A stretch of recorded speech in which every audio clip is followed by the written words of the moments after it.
Willie Geist, I have to hear what Sarah Palin said about bloggers. Apparently, she lashed out again a little bit. She did an interview with Esquire magazine, and she's talking about bloggers. Now, I want you to know I take personal offense. I have, as you all know, and as America knows, I have a video blog. So here's what Sarah Palin said about bloggers. Quote, "Bored, anonymous, pathetic bloggers who lie annoy me. I'll tell you, yesterday, the Anchorage Daily News, they called again to ask, double, triple, quadruple check, who is Trig, her daughter's real mom, or excuse me, her son's real mom. And I said, come on, are you kidding me? We're going to answer this. Do you not believe me or my doctor? And they said, no, it's been quite cryptic the way that my son's birth has been discussed. I thought, okay, more indication of continued problems in the world of journalism. So she's talked about this in that interview we played last week where she said some people in the mainstream media picked up on hints in blogs that her own son may not be hers. Mike talked to this before. Problem, what is the Anchorage paper picking up the blogs and asking her these questions for? For heaven's sakes, everything's out there. I blame the Anchorage paper for pursuing that. Yeah, I do too, actually. You know? I do too. The other thing is, someone ought to tell Governor Palin that there's a distinction between blogging and what she refers to as journalism. Blogging, it's not journalism. I'd say 95%, maybe 99% of blogging is basically therapy for the blogger. And it's anonymous, sitting there, writing letters, getting it off. But I don't know. People turn around, they reinvent themselves for sure. But I do think she's hurting any political future I agree with that she has ever. If these are the only kinds of stories that are coming out of Anchorage, it's not good. There's no doubt about it. We need a moratorium. I heard it said this morning about yesterday. We need a moratorium. The governor needs to sort of not talk a whole lot here over the next few weeks, and the media needs to just give her a break and let everybody. She did a great job with Chambliss. She did a great job on that. She was very positive. Chambliss said, took her over the top.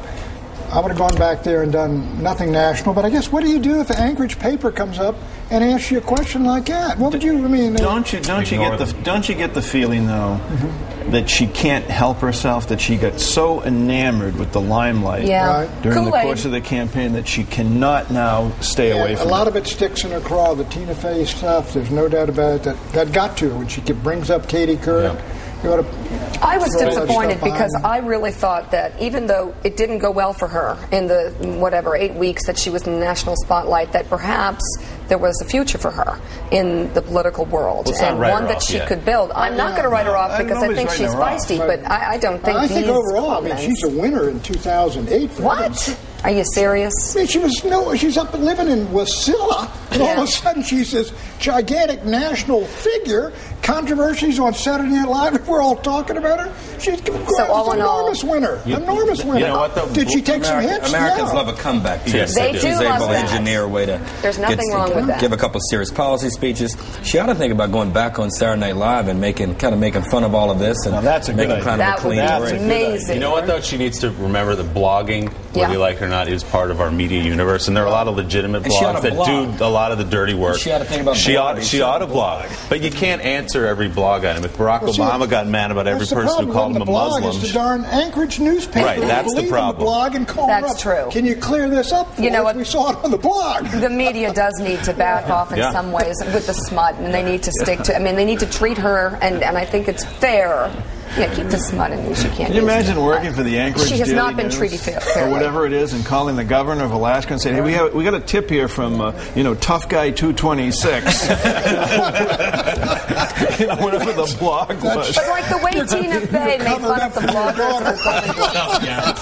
I'm the governor of the state. I've got an advance issue of More magazine. This is a sign that Sarah Palin, though, is still a source of interest among women. They have a 3-part series, Is Sarah Palin a Plus for Women? 3 writers from the right parse what the Palin factor means to all of us. And this is coming out in next month's issue.